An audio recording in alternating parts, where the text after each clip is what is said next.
할렐루야. 여러분, 오늘 제가 봉독한 이 말씀은 우리에게 너무도 익숙한 열처녀 비유죠. 우리 예수님은 당시 유대인들이 너무도 잘 알고 있었던 그 결혼 풍습, 그것을 가지고 오늘 하늘의 놀라운 진리를 말씀해 주시고 있는데, 오늘 이 말씀은 유대인들의 그 결혼 풍습을 제대로 알면 더 이해가 깊을 수 있습니다. 자, 오늘 본문이 쓰여진 당시 이스라엘의 혼례는 우리처럼 아침이나 대낮이 아니고요, 한밤중에 진행이 됩니다. 그 이유가 있습니다. 유대인들은 언제나 그 하루 첫날이 저녁부터 시작이 돼요. 그래서 저녁부터 그 저녁, 이렇게 하루 단위가 그렇게 진행이 되기 때문에 저녁에 이제 결혼 예식을 하는데, 신랑은 이 자기 친구들과 함께 어울려 즐기다가 한밤중이 되면 이제 신부의 집으로 이제 행진을 합니다. 한편 신부는 신부의 친구들, 신부 들러리들이죠. 그들과 함께 언제 도착할지 모르는 신랑을 기다리죠.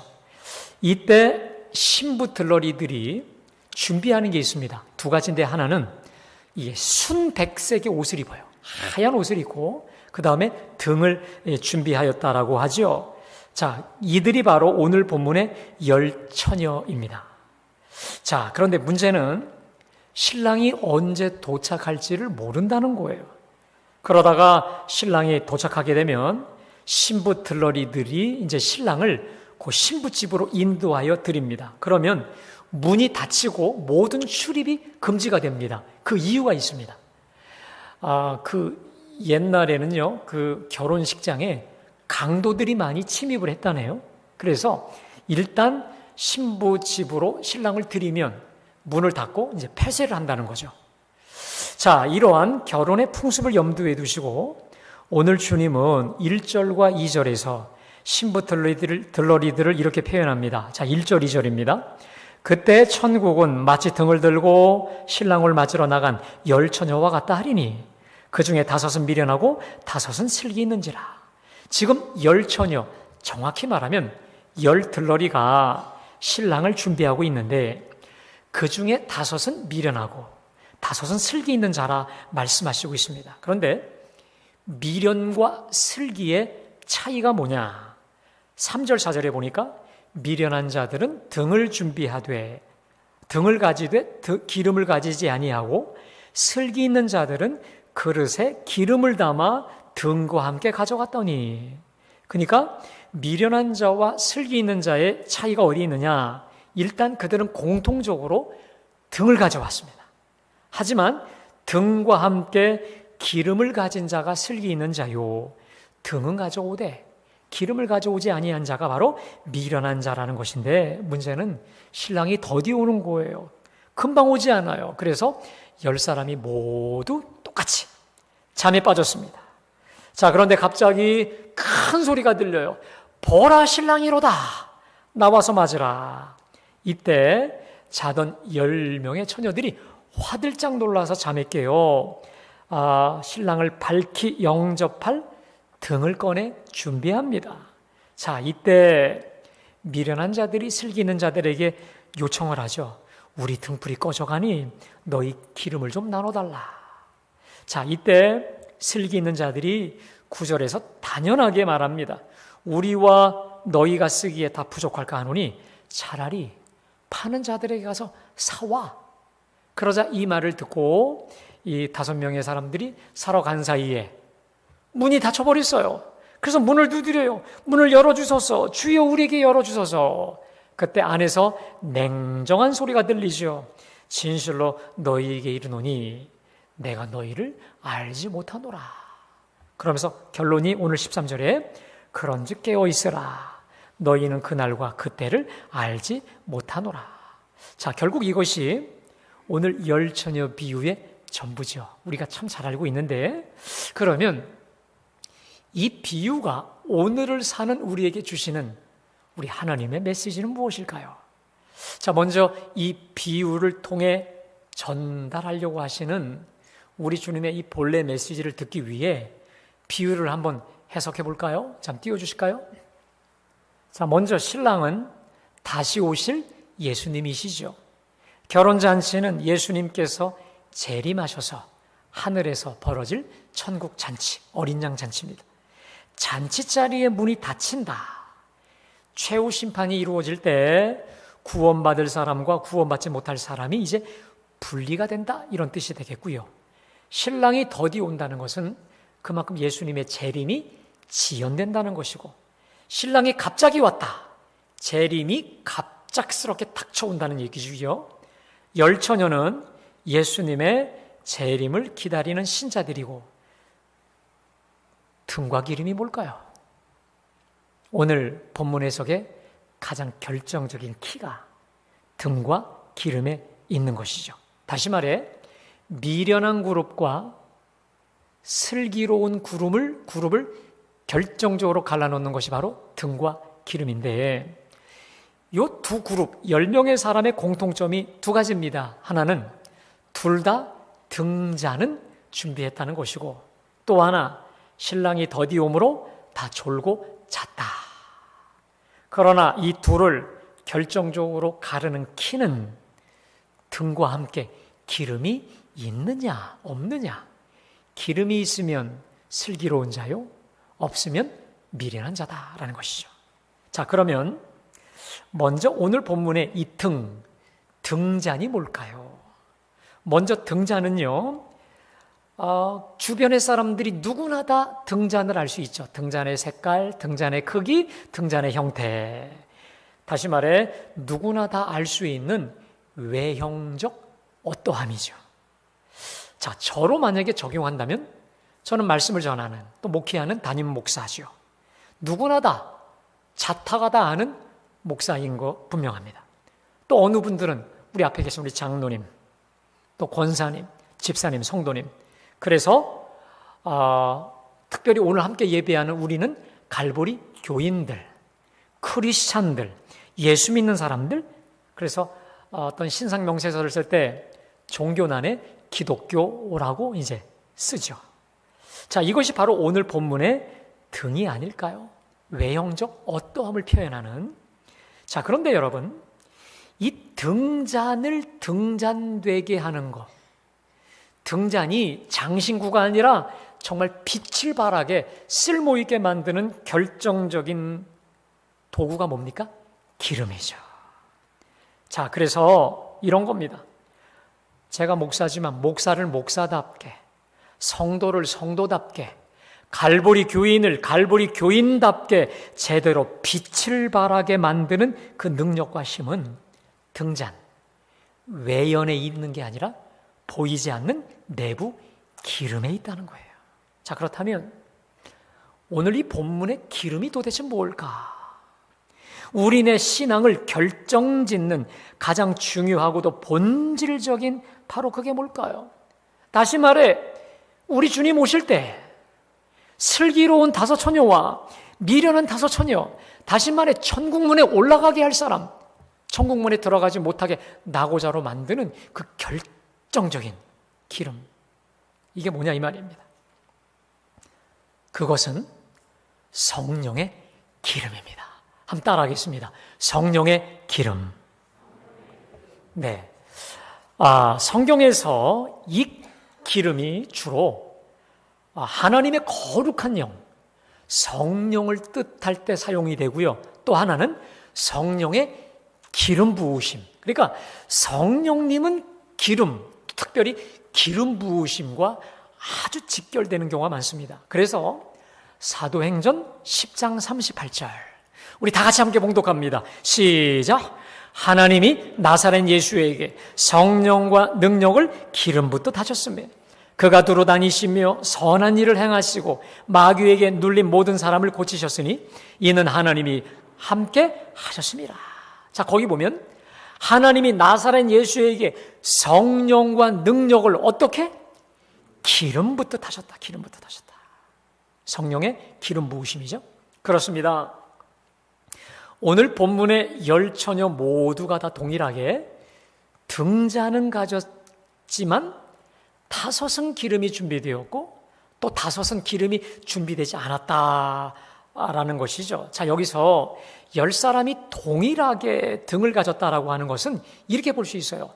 10사람이 동일하게 예수 믿었다. 신앙인이다. 저요? 크리스찬이에요. 교회 다녀요. 예수 잘 믿어요. 우리로 말하면 갈보리 교인입니다. 이런 거예요. 자, 그런데 10사람 모두 속에 하나님의 영이 다 계시지 않았다는 말이에요. 5사람은 하나님의 영이 계셨지만 5사람은 그렇지 않았다라는 거예요. 여러분, 오늘 예배하는 저와 여러분 모두는 예수 믿고 구원받은 줄로 믿습니다. 여러분, 그럼 제가 여러분께 여쭙습니다. 내가 예수 믿고 구원받았다는 게 뭡니까? 내가 이제 주님을 주여 주여 하나님을 아버지라 부르는 거 분명히 맞는데, 내가 하나님을 아버지라 예수를 주라 그리스도라 믿고 구원받았다는 게 뭘까요? 한마디로 말하면 예수님이 내 안에 들어오셨다는 거예요. 성령이 내 안에 계셨다라는 거 아니겠습니까? 이것을 함 따라 하실까요? 성령의 내주 내재. 성령께서 내 안에 내주 내재하신다는 거, 바로 이거예요. 그래서 내 안에 계셔서 나를 통해 역사하신다는 것이죠. 자, 이걸 반대로 얘기하겠습니다. 저 예수 잘 믿어요. 내가 몇 대째 예수 믿어요. 내가 교회에서 이런 직분을 갖고 있어요 라고 자부한다 할지라도, 내가 예수 잘 믿어요 라고 확신 있게 말한다 할지라도 내 속에 성령이 계시지 않으면 우리는 구원받은 사람이 아니라는 거예요. 내 속에 성령님, 예수님이 계시지 않는다면, 들어차 계시지 않는다면 몸은 교회 안에 있을지라도 결국은 천국과 상관없는 지옥 사람이라는 거 아니겠습니까? 오직 성령이 자기 안에 계신 사람만이 구원받은 사람이요, 계시지 아니하면 구원받지 못한 사람이라는 거예요. 여러분, 두렵고 떨리지 않습니까? 이건 정말 두려워하고 떨어야 될 거예요. 자, 그래서 사도 바울은 고린도후서 13장 5절에서 저 고린도 교인들을 향해서 아주 일격을 가합니다. 여러분, 고린도 교인들은 어떤 자부심이 있었는 줄 아십니까? 우리는 누구보다 성령의 은사가 강력해. 방언, 신유, 예언, 통변, 지혜, 지식, 모든 은사 다 받은 사람이었어요. 성령의 능력이 어느 교회보다 탁월하게 나타났습니다. 물론 내부적으로 분열이 많았지만은 그러한 자타가 공인하는 능력의 고린도 교인들을 향해 이렇게 말씀합니다. 자, 고린도전서 13장 우리 다 같이 봉독합니다. 시작. 너희는 믿음 안에 있는가? 너희 자신을 시험하고 너희 자신을 확증하라. 예수 그리스도께서 너희 안에 계신 줄을 너희가 알지 못하느냐? 그렇지 않으면 너희는 버림받은 자니라. 여러분, 우리는요, 저는 이 구절을 볼 때마다 너무 정말 심각해요. 근데 여러분, 심각해야 돼요. 오늘 이 구절에 의하면 너가 정말 믿음의 사람인지를 점검하라는 거야. 철저히 점검해. 시험해보라는 거야. 테스트해보라는 거야. 그러면 이 구절에 의하면 내가 믿음의 사람인지 믿음 안에 있는지 그걸 어떻게 하느냐? 예수가 내 안에 계시는가? 내가 정말 예수를 모시고 있는가? 성령의 사람이냐 이거예요. 여러분, 제가 여러분께 묻겠습니다. 여러분 안에 예수 그리스도가 계십니까? 성령님이 계십니까? 여러분들 중에 목사님 지금 무슨 말씀입니까? 내가 예수 믿으니까 이 자리에 와 있잖아요. 예, 저는 오늘 예배하는 저와 여러분 모두가 주 예수님을 우리의 구세주로 믿고 이 자리에 오신 줄로 믿습니다. 근데 아까 고린도 후서에 의하면 예수가 없으면 버림받은 자리잖아요. 여러분, 제가요, 제 기억에 2년 전에 말씀드렸던 것 같은데, 교인 중에는 담치기 교인이라는 교인이 있습니다. 담치기 교인. 이게 성경 다음으로 많이 팔린다고 하는 철로 역정에 보면 그 존 번연이 담치기 교인이라고 하는 그 용어를 만들어냈습니다. 그림을 좀 띄워주실래요? 지금 담을 월담하고 있는 사람들이죠. 자, 저 사람들의 이름이 뭐냐? 허울과 위선이라는 사람입니다. 무슨 말이냐? 허울만 예수 믿는 사람, 무늬만 크리스천이라는 거예요. 자, 근데 그 당시에 존 버년이 살던 그 영국은요, 영국 국교회, 성공회가 영국 국교회예요. 그래서 거의 모든 사람들이 주일날 다 옷 깨끗이 갈아입고 주일날 예배 드리러 가요. 진짜로 성경책 끼고. 그런데 버년이 보니까, 실제로 보니까 허울뿐인 크리스천, 위선적인 크리스천, 무늬만 예수 믿는 사람, 다시 말해 성령의 사람이 너무 적다는 거야. 소위 담치기 교인들. 자, 그러면 제대로 된 교인이 누구냐? 좁은 문을 통과하지 않았다는 거예요. 저게 바로 구원의 좁은 문, 좁은 길로 가라. 그 길은 협착하여 가는 사람들이 작다 했잖아요.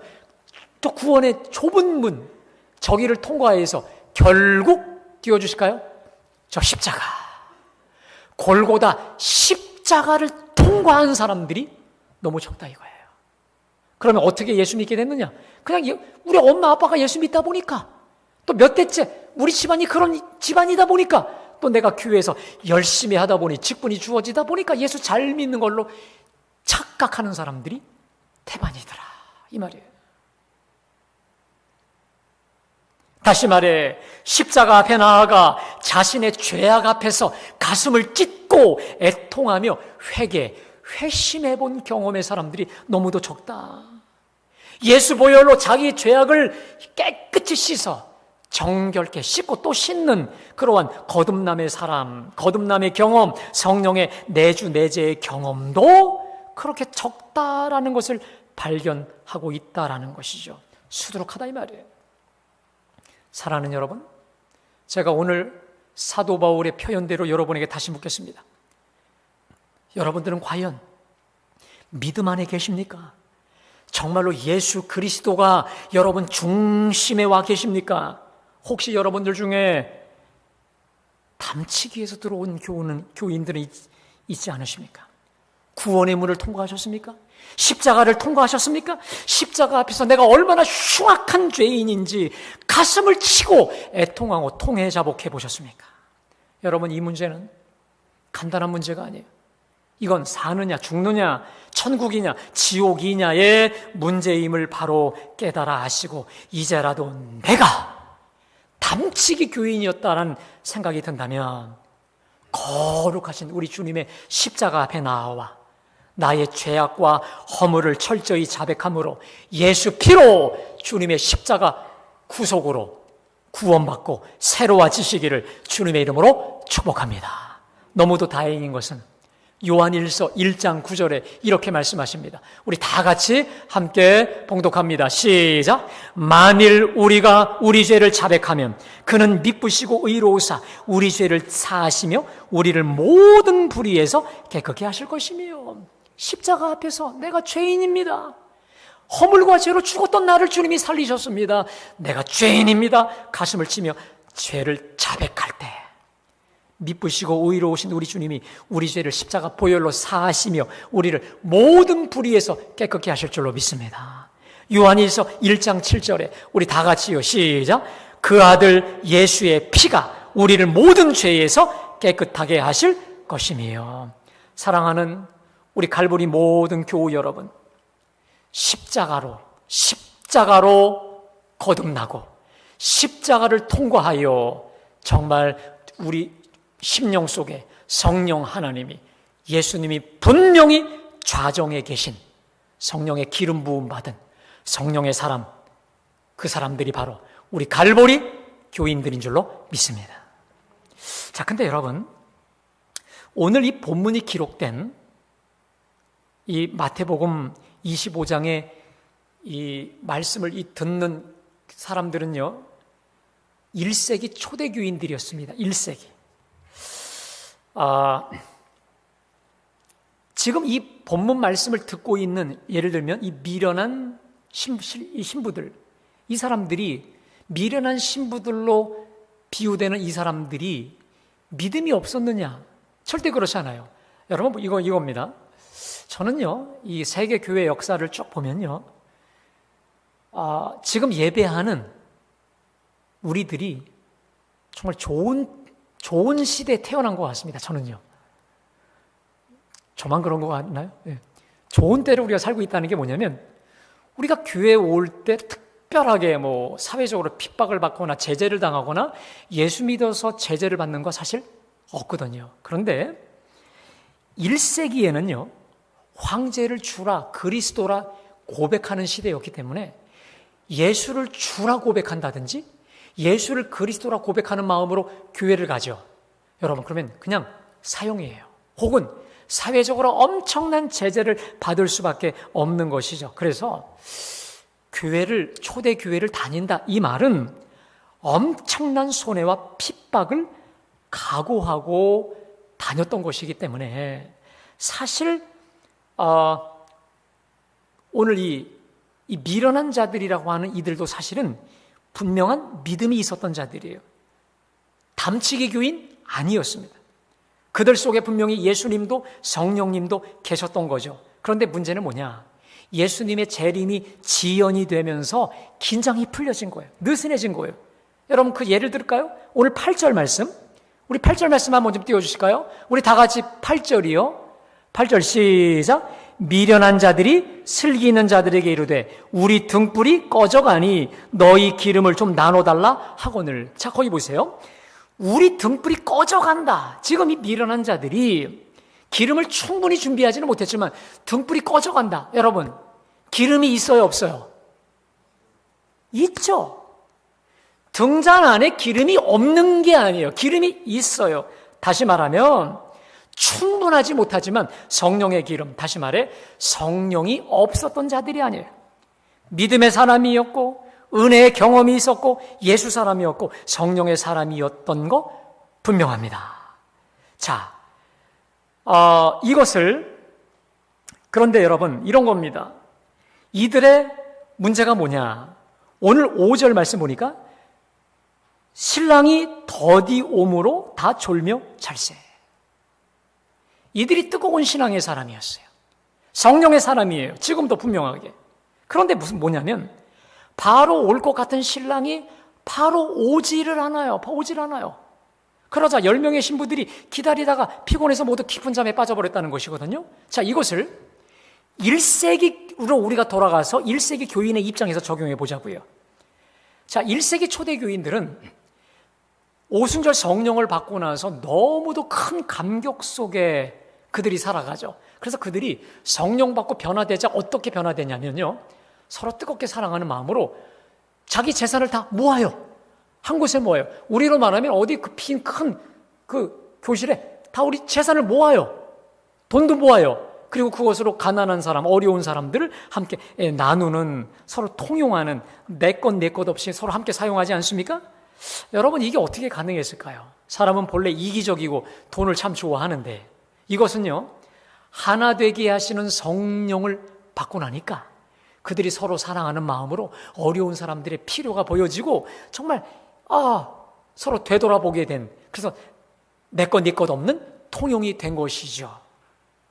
자, 그게 첫 번째고요. 또 하나 있습니다. 이 초대교인들이 내 것 없이 재산을 다 하나로 모았던 이유가 있습니다. 주님이 이제 오시는데 이제 주님이 오실 날이 얼마 멀지 않았으니 이 재산이 뭐가 중요해? 라고 하는 이런 종말론적 재림의식이 있었어요. 주님이 이제 곧 오신다, 구름 타고 오신다라고 하는 그 긴박성이 그들에게 있었어요. 자, 그런데 문제는 주님이 안 오시네. 그렇게 긴박성을 가지고 주님을 기다렸는데 오시지 않는 거예요. 여러분, 그러다 보니까 그들도 먹고 살아야 되잖아요. 생활해야 되잖아요. 그래서 어려운 여건이지만 생활 전선에도 나가고 사회생활, 직장, 그리고 노동 전선에 뛰어들었습니다. 그러니까 오늘 5절에 신랑이 더디옴으로 다 졸며 잘세, 이 구절은 우리 주님의 재림이 지연되는 상황 속에서 주님이 바로 오시지 않게 되니까 인간인지라 육신적인 잠에 떨어졌고, 더 나아가 가정과 육신과 정말 살기 위해서 세상 속에 뛰어 불신자들과 함께 어울리며 살아갔다, 이 말이기도 하죠. 자, 그런데 문제는 오늘 슬기로운 다섯 처녀와 미련한 다섯 처녀의 결정적 차이가 뭘까요? 이런 겁니다.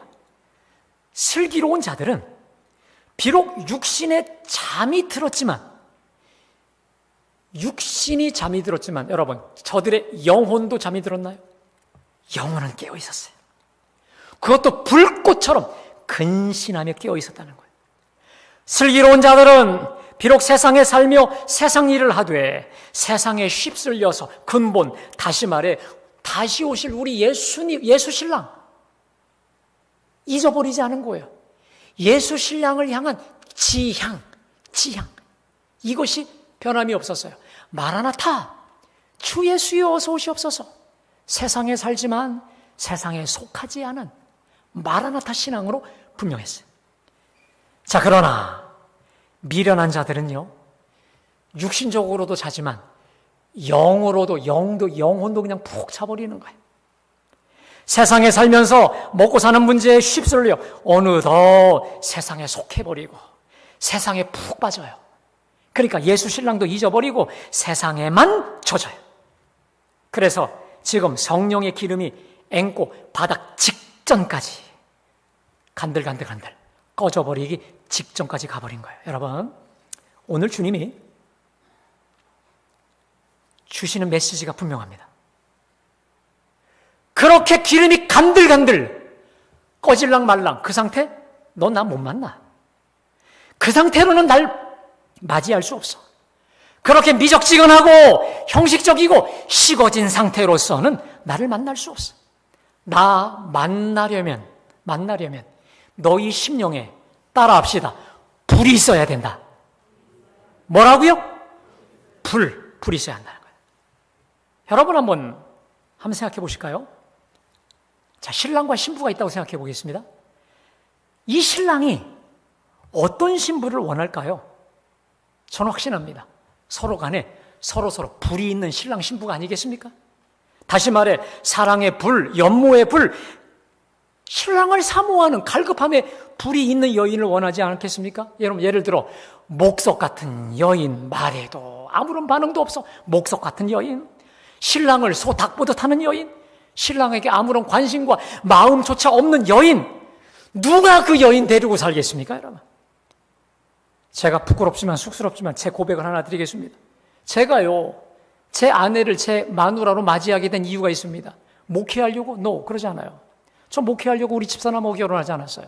우리 집사람 너무 좋아서 결혼했습니다. 사랑해서 결혼했다고. 네. 그러니까 어떤 목회나 일 사역 이전에 너무 좋은 거예요. 정말 좋은 거야. 그러니까 이러려면 같이 살자 해갖고 그래서 제가 결혼한 거지, 사역은 두 번째였습니다. 언제나 사랑과 관계 그 이후에 일이더라고요. 그러니까 목회하면서 부족한 것도 사랑하니까 보완이 돼요. 서로 문제 있어도요, 연약하면 다 보완이 돼. 고난과 환난이 오죠. 고난의 문제, 서로 사랑의 불이 뜨거우면 그 사랑의 불로 다 태워버릴 수 있어요. 사랑이 더 깊어지더라, 이겁니다. 여러분, 결국 오늘 주님이 주시는, 여러분 잘 들으십시오, 이 열처녀 비유의 핵심이 이겁니다.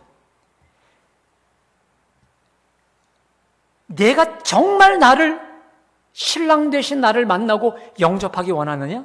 그러면 내 심령에 나를 향한 불이 있어야 된다는 거야. 아멘?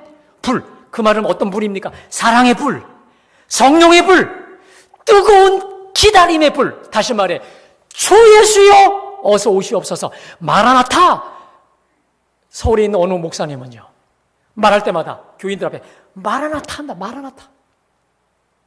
근데 제가 그 목사님의 마음을 알겠어요. 정말 순결하고 정결한 신부의 심정으로 마라나타, 주 예수여 어서 오시옵소서 정말 사모하는 거예요. 예수 신랑을 향한 불이 있는 거예요. 불이에요. 여러분, 오늘 예배하는 저와 여러분 심령 속에 성령의 불이 임하시기를 축원합니다. 다시 오실 우리 예수 신랑을 향한 사랑의 불, 연모함의 불, 이 기다림의 불이 있어야 된다는 거예요. 여러분, 그게 바로 깨어있는 것이요, 슬기로운 것이요, 기름을 준비하는 것이라는 거예요. 여러분, 다시 말씀드립니다. 목석 같은 마음으로, 차디찬 마음으로 세상에 푹 빠진 채로 내가 예수 믿고 거듭났다 할지라도 주님 모시기에 합당할 수 없다 이 말이에요.